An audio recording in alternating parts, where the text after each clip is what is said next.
Hello everyone, welcome back to my channel. Today I'm starting a very exciting vlog. So, as you can see from the title, I'm reading my favorite series from my childhood. But I'm a bit nervous because this could go badly. I could end up obviously hating it, or I could end up loving it and just getting so much nostalgia from it. And the series I'm going to be rereading is The Chocolate Box Girls by Kathy Cassidy.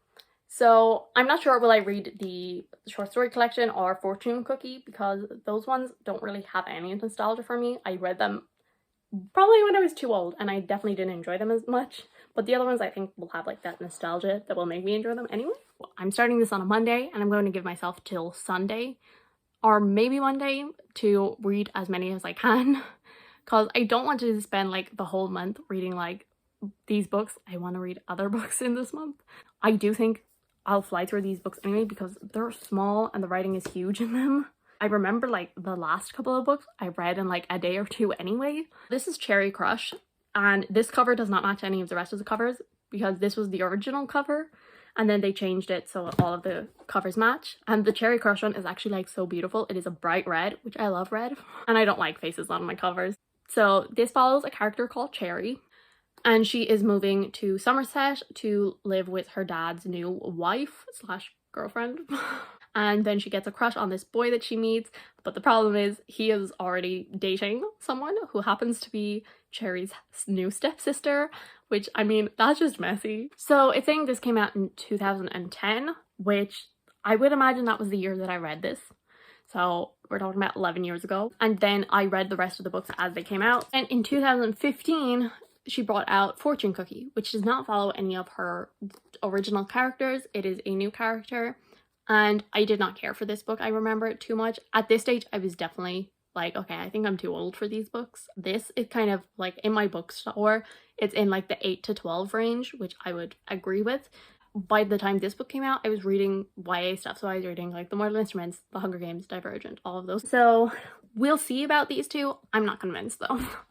But the first 5 following our original Chocolate Box Girls, we're gonna definitely read. Also, look how yellow the pages of Cherry Crush are and how cracked the spine is. I used to crack spines like crazy. Okay, so I just added up all the pages, and to finish this, I need to be reading about 198 pages a day, which is definitely manageable. The only thing I can say now is, let's get into it. I guess day 2 check-in. So yesterday, I did indeed start Cherry Crush and I'm 197 pages in and I probably should have closed my window before I filmed this clip. But anyway, so I have like 70 pages I think maybe left. So I will easily finish this today and I'll also make a start on Marshmallow Sky, which also was supposed to originally be called Vanilla Sky. I'm having a good time. Like, there's definitely issues with it. But I'm just having like a really fun time and it really has like just taken me back to childhood. As you know, I'm like mainly a fantasy reader now, so it's weird, like my favorite series growing up was contemporary. So number one, there's definitely some like words used and stuff that I'm like, no. And especially like talking about like the traveler community, like, no. Cherry is like a compulsive liar in it, and like, I remember reading this and I remember that fact about it. Like, she just constantly does it, but it's like getting on my nerves way more now than it did as a child. Maybe because I've known people who are like that and just lie about every little thing, no matter how significant, and it really annoys me. And I'm trying to remember, does it even get addressed in this? Like, it isn't like framed as like a good thing. But like at the start of the book, it's just like, oh, she has a vivid imagination and she just keeps doing it. And like, they were like, oh, have you ever done like ballet lessons? And she just goes, yes. And she hasn't. I'm like, they're not gonna like hate you if you say no. And so I'm trying to remember, does it get talked about? And I'm not sure. I will update you on whether it does. I think it might, because I don't think in like the future books, I don't think she's as bad. And the other thing is, this book, it does follow her basically crushing after her stepsister's boyfriend. And I'm like, that is so weird. That is so uncomfortable. I mean, Honey is kind of a terrible character. She's not very nice to Cherry. And she's also not very nice to her boyfriend either. But I'm like, still, out of all of the boys in the world, him. And like, I do really like his character. I find him very interesting. And like, he does deserve better than Honey. But I'm like, that doesn't mean it has to be you, sweetie. It's kind of just like brushed away, being like, oh, honey is terrible, so that makes it okay to date your stepsister's boyfriend. Which, I mean, there's nothing wrong, technically, but I mean, would you really want to?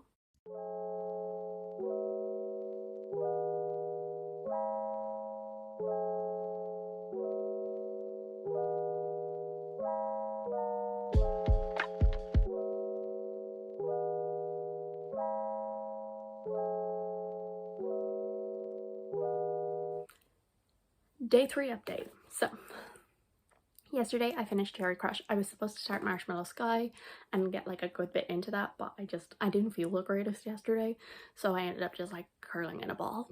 This morning I woke up, I watched the first episode of What If, which was a lot of fun. And anyway, onto what I felt about this. I'm not going to give it a rating because I don't think it's fair to give it a rating, because like if we're talking about enjoyment wise, then it's probably about a 4-star. But I would hate to actually like give it a 4 stars like on like Goodreads or Storygraph or anything like that, and then for like someone to come along and see, oh, this person liked this story and obviously recommends it, because I do not recommend it. Because there's definitely a lot better middle grade contemporaries out there now. Like for example, this year I read Anna on the Edge by AJ Sass, which is a middle grade contemporary. So like if I had like these 2 books in front of me and like a child in front of me, and it's like you can only give them one of these, I would give them Anna on the Edge, because it's a lot more up to date. I did find myself having a pretty good time reading it, but it was just like that nostalgia. Like I was just like imagining being a child again reading this. I remember reading this on the bus for the first time. It was my sister's book and she had finished it and I was bored on the bus and I started reading it. And so it was just like really nostalgic, and so it was making me like smile like an idiot. So I did have like a good time with it, but there are a lot of flaws with this book, and so I wouldn't actually recommend it for anyone like a now audience. I did say it in an earlier clip, I do find it weird that she went after her stepsister's boyfriend. Like, that's not a good idea. Even though Honey is actually like terrible to him, and like he is an absolute sweetheart, and like his relationship with his dad is not good. And I mean, that's another thing that bothered me about this book, is like everything at the end is just like, oh, his dad wasn't that bad after all. And I'm like, I mean, his father was pretty terrible to him. I don't like how that just got brushed under the rug very easily. So that was my other big issue. And also her lying, like in the end it's Honey's like, oh, you lied to us about this and that and that, and it's kind of framed as like Honey is the bad guy here. And I'm like, I mean, yes, Honey is not being nice in this moment, but I mean, she has a point. Which is also something that definitely stood out to me in this read, is when I read these for the first time, I was like, ugh, Honey is the worst. Whereas like now, reading them, I'm like, she's going through a really hard time and her family just ignores it. Her father has been gone for 3 years now. He like moved away and kind of abandoned them. And she obviously is missing him desperately, and they just like, and their way of dealing with this is to just be like, she should be over it by now, just ignore her. And I'm like, no, she's clearly struggling still. Just because the rest of ye are okay doesn't mean she is. And I think it's just a mix of A, I'm older, and B, I have read the book that is about Honey, and that definitely makes her more sympathetic. That is the first book done. Hi everyone, so it is now day 4 of trying to reread a childhood series, and I am failing so bad. I am still on Marshmallow Sky. I'm only like 50 pages in. I'm supposed to be like nearly finished the 3rd book by now. I'm not giving up yet. I can still definitely do it, but I've made things a lot more difficult for myself. But I decided, let's break up what I'm currently doing. I mean, just watching me read this, that's not the most fun. And so I decided we'll do the quiz that is in the back of each and every one of these books. And you can play along in the comments if you want. It is a which chocolate box girl are you quiz. Keep track of your A's, B's, C's, D's, and E's. Your perfect day would be spent: A, visiting a busy vintage market; B, with your favorite canine companion on a long walk in the countryside; C, curled up on the sofa watching a black and white movies with your boyfriend; D, window shopping with your BFF; E, sipping frappuccinos in a hip city cafe. For me, I'm gonna go with D, I mean, window shopping sounds the best out of them. None of them are a perfect day for me. So question 2 is, your ideal boyfriend is A, arshy and sensitive. B, boy, no thanks. C, a good listener and a little bit quirky. D, polite and clever. E, good looking and popular. What other kind of boy is there? I'm gonna go with B, boy, no thanks. See, I purposely used to try and rig this quiz so I would get Coco because she was my favorite character, though I am actually nothing like Coco. Question number 3 is, who's the first person you would tell about your crush? So A, your sister, she knows everything about you. B, your pet cat, animals are great listeners. C, your BFF. D, your mom, she always has the best advice. And E, no one. It's best not to trust anyone with a secret. Sister or no one? Sister or no one? No one. Question number 4 is, your favorite subject is A, history, B, science, C, creative writing, D, French, E, drama. And so, since I am doing a science degree, I think I'm gonna have to go with science. Question 5 is, your school books are A, covered in paisley print fabric, B, a bit muddy, C, filled with doodles, D, neat, tidy, and full of good grades, E, rarely handed in on time. I don't have school books, but I think I'll go with D, neat, tidy, and full of good grades. Question 6, can't count. When you grow up, you want to be A, an interior designer, B, a vet, C, a writer, D, a prima ballerina, or E, famous. None of these really? I'll go with C, a writer. And one final question. People always compliment your A, individuality. If anyone can pull it off, you can. B, caring nature. Every creature deserves a bit of love. C, wild imagination, although it can get you into trouble sometimes. D, determination. Practice makes perfect. Or E, strong personality. You never let anyone stand in your way. None of these I feel really suit me, but I'm gonna go with E, strong personality, because honestly that just sounds stubborn. You will never let anyone stand in your way. That sounds stubborn, which I'm often called stubborn. So now count up your A, B's, C's, D's, and E's. So if you got mostly A's, you are Sky, cool and eclectic. Friends love your relaxed boho style and passion for all things quirky. Mostly B's are Coco, a real Mother Earth, but with your feet firmly on the ground, you're happiest in the outdoors, accompanied by a whole menagerie of animal companions. Oh my god, I can't read anymore. Then mostly C's are Cherry. Daydreamer is your middle name, forever thinking up crazy stories and buzzing with new ideas. You always have an exciting tale to tell. You're allowed a bit of artistic license, right? Mostly D's, summer, passionate and fun. You're determined to make your dreams come true, and your family and friends are behind you every step of the way. Mostly E's, honey, popular, intimidating, lonely. Everyone has a different idea about the real you. Try opening up a bit more, and you'll realize that friends are there to help you along the way. And I have a 3-way tie. As I said, growing up, I purposely rigged it so I would get Coco because I found she was the best character. And I have 2 B's, 1 C, 2 D's, and 2 E's. So I'm nothing like Sky, and I'm not a lot like Cherry. But I am tied for Coco, Summer, and Honey. And you know what? Fair. I've been trying to think of ways to make this vlog a little more exciting because obviously I'm just like sitting down and reading, or more accurately, avoiding reading. What was I doing in my childhood at this time? And the answer is honestly not that much because, as I said, these books kind of span from my late childhood to my early teens. And honestly, what I was doing in my early teens, not that different from what I was doing now. Reading, watching YouTube. So honestly, not that different. But like, I got late childhood, I was like, what games was I playing? What TV shows was I watching? What music was I listening to? And so I ended up making a whole list, which is on my phone, which is I'm filming on. And I'm like, I'll just like pick a couple things to do from that list.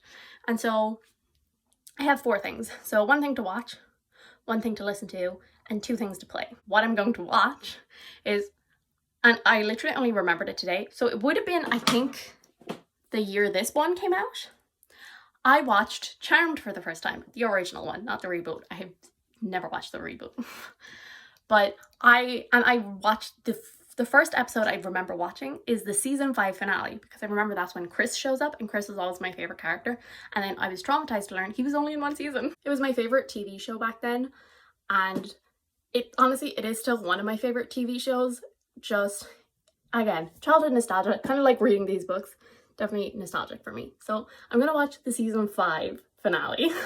To listen to, I was like trying to think what like music I was listening to. And like honestly, like the most accurate one is Red by Taylor Swift probably. I think it would have been around this time that Red was released, and I love that album. And obviously Red, Taylor's version, is coming out this year, which I'm like, damn, maybe I should have waited a couple months to do this video and make it even more poetic. But I'll probably listen to Red. And games to play, I'm gonna just take out my Nintendo, play a couple games on that. Probably Mario Kart, let's be honest.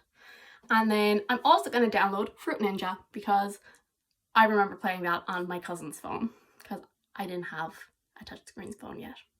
But I remember playing it on my cousin's. So there is Sky and Summer, they're twins, and Sky always feels like she's in the shadow of her sister, and she like loves all like vintage stuff, and on Halloween they come across like an old box of like one of their ancestors' stuff, and Sky starts to wear it, and then it's like, oh, she's having weird dreams, and it's like, is it magical or not? I don't think I'm gonna enjoy this one as much as Cherry Crush, just because of like the weird magical ghost element. And I remember enjoying this more originally, but like now I don't think I will. I would say enjoyment wise, that is about a 3.5. So I enjoyed it slightly less than Cherry Crush, but like I still did enjoy it, but again, also would not recommend it. And I would probably recommend this one even less than the previous one. I'll talk about it more tomorrow though. Day 5 check-in. So I'm very much falling behind, but anyway, I finished Marshmallow Sky yesterday, and that means that I have 3 books to read in 3 days, which is definitely possible. Not officially giving them ratings, but I feel like this one would be more of a 3.5 out of 5 stars for like enjoyment. But again, I wouldn't recommend it to anyone. My main thing is I preferred Sky's like inner monologue and her own like personal problems than I did Cherry's.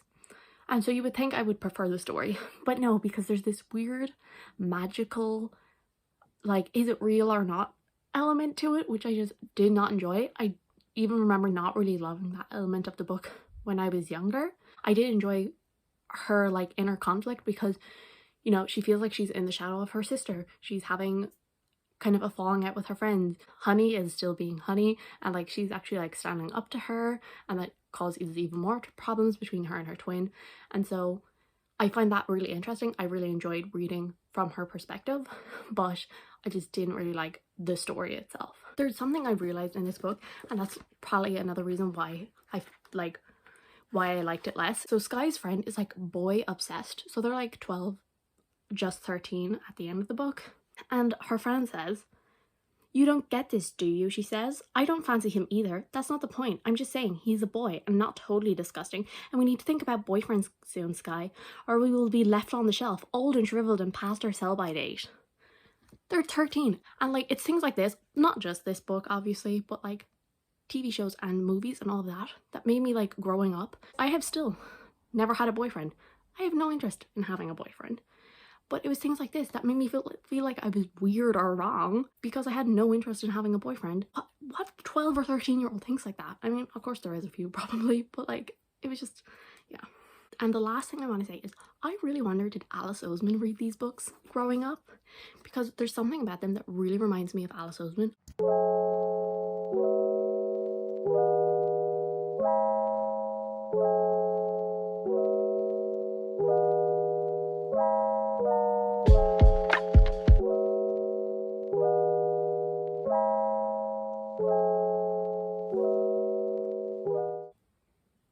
Hello, so it is so much later now. So I completely forgot what I was saying because my mother ended up calling me. But I believe I was saying that I would be curious if Alice Oseman read these books growing up, because there's something about them that are really similar to me. I think it's just because it's so much about like the characters and what's going on in their heads, and then all of a sudden in like the last 50 pages something super over the top and over dramatic happens that I'm like, what? If you read Alice Oseman's books, you'll have an idea what I'm on about.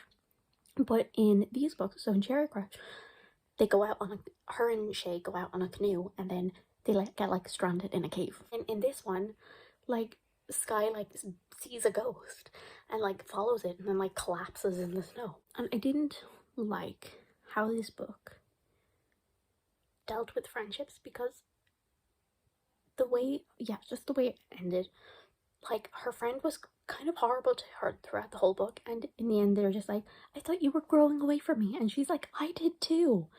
And they're like, we're still best friends, and I'm like, no, why were you horrible to her throughout this entire book?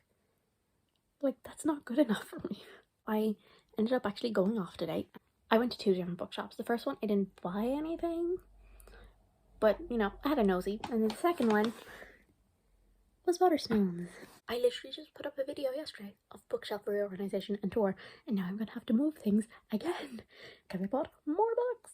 I have a Waterstones membership card and I get 5% off, which is not that much, but I'll take it. So I got City of Ghosts and Tunnel of Bones by Victoria Schwab. So these are the last books, like physical, like novels, that I need to get to finish the collection. So now I need the graphic novels, which I did see there and I almost bought them, but they were actually like, they were really expensive in there, and I know that the box set is coming out, and like I could get the box set with like 3 of them for the same price that they were selling like 2 of them in there. So, and the other book that I got, which has one of those like stickers, which is not a sticker because it doesn't come off, but it's The Long Way to a Small Hungry Planet by Becky Chambers. We're gonna be reading this soon enough.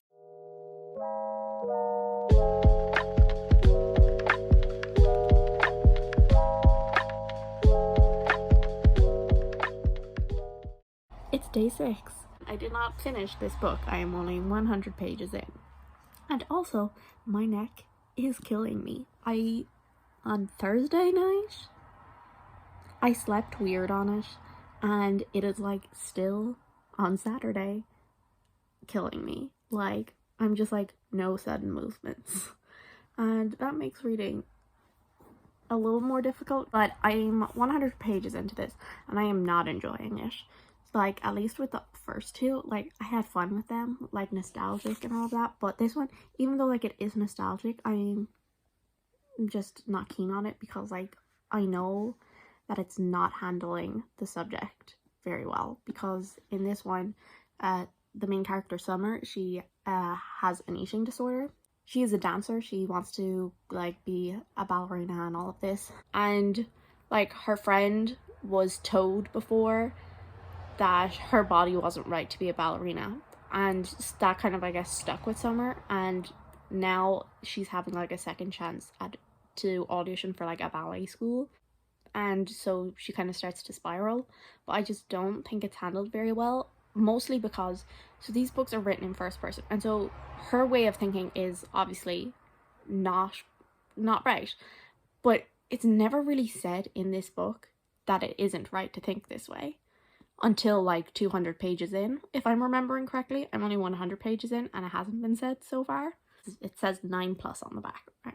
So like, if this is a 9-year-old and they were reading it, like, you know, okay, most 9-year-olds will probably be like, you know, that's not right, but there will be some 9-year-olds who that will like stick with, I would say. Okay, so it's still Saturday, but I finished Summer's Dream.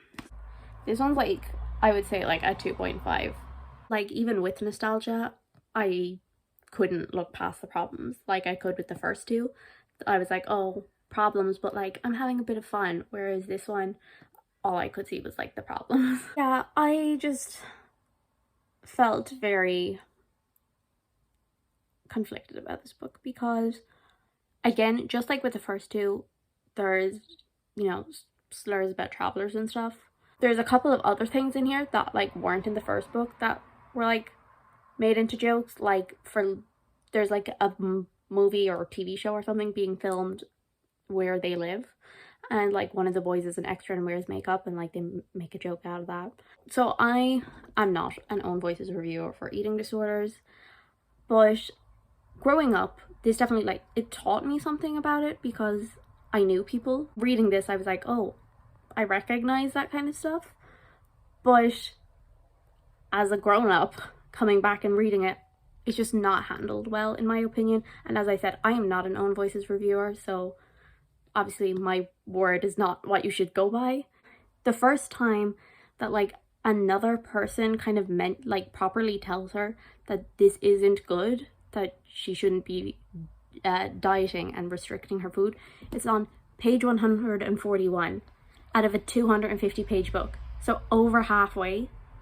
And like, and even then, like, she doesn't believe it, and obviously because we're in her head, and she's a little bit of an unreliable narrator because obviously she believes that she's in the right, it doesn't like fully sink in until like really close to the end, when like people are like, this is bad.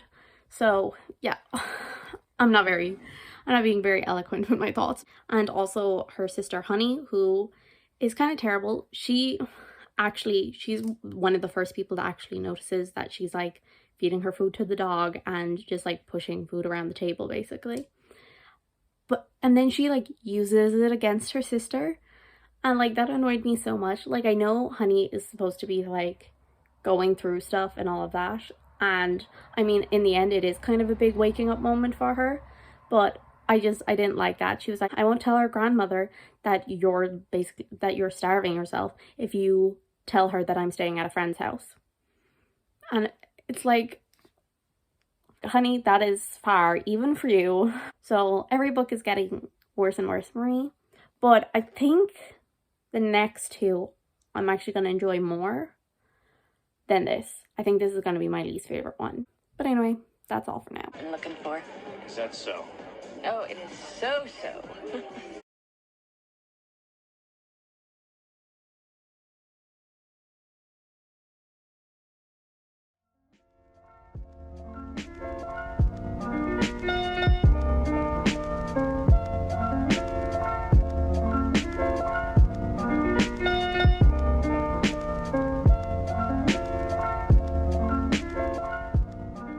Sunday check-in. So it is like 1 o'clock and I've just finished Cocoa Caramel. So I read about half of it yesterday and I finished it this morning, and so on to Sweet Honey. But anyway, this one, I actually have, I think, the least to say about this one so far, because like it was solid. There were still a couple of things, like pretty early in the book, Coco refers to Summer's eating disorder as Summer's freaky food phobia or something like that, which I was like, but apart from that, I'm sure there's probably other things that I missed, but overall I actually enjoyed this one, and like not just for nostalgic reasons. I think it's definitely the best of them so far. I feel like I would be like pretty happy actually rating this a 4-star. Yeah, obviously there is definitely still a bit of nostalgia into play because Coco was always my favorite character, and she didn't really get much shine in like the second and third book. She's in the first one a bit,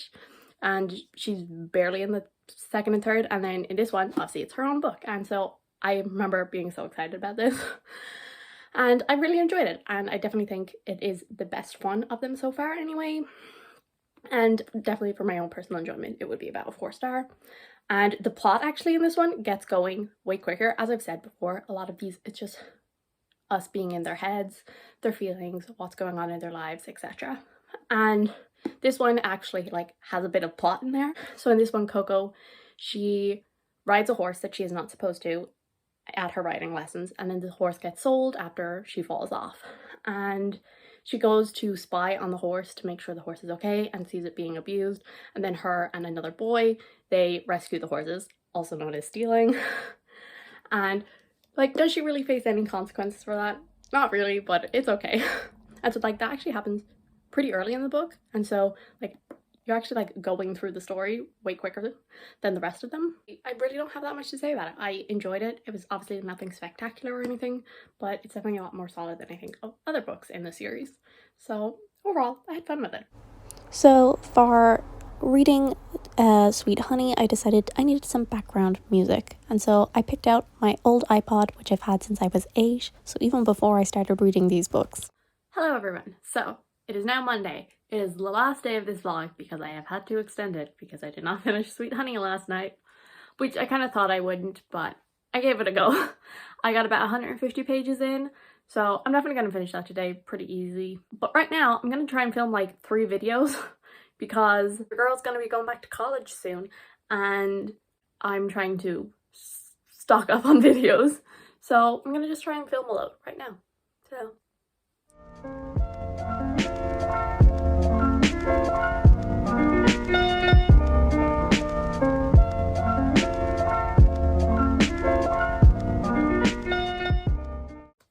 It's the end of the video. So I finished Sweet Honey yesterday and I actually don't have a lot to say on this. Kind of like with Cocoa Caramel, I thought this was actually a pretty good book. There were still one or two issues I had with it, but overall, like, I really actually enjoyed this one and I think it was a lot better than like the earlier books. We get to see inside Honey, who has been kind of terrible in the previous books, and it's just, we see her as she's coming to terms with the fact that her father is literally the worst. I do think this is one of the reasons why it's handy to actually read the 6th book, so Fortune Cookie, and I'm not saying I won't ever read that. Maybe like if there's like a 24 or 48 hour readathon or something that I'm participating in and need something quick to read, I might pick that up. Because like in this, yes, we see Honey try and change her ways, but at the end of this book she goes back to England and we don't get to actually properly see her change her ways, I suppose. Like, it's kind of like promised at the end that she will, but you don't actually get to see it and see her try and mend relationships and stuff. Whereas in Fortune Cookie, you do see that she's like getting along better. She's actually trying not to hate Cherry as much, and Patty as well. That's like the one thing with this is like, she doesn't change her ways because that's the right thing to do.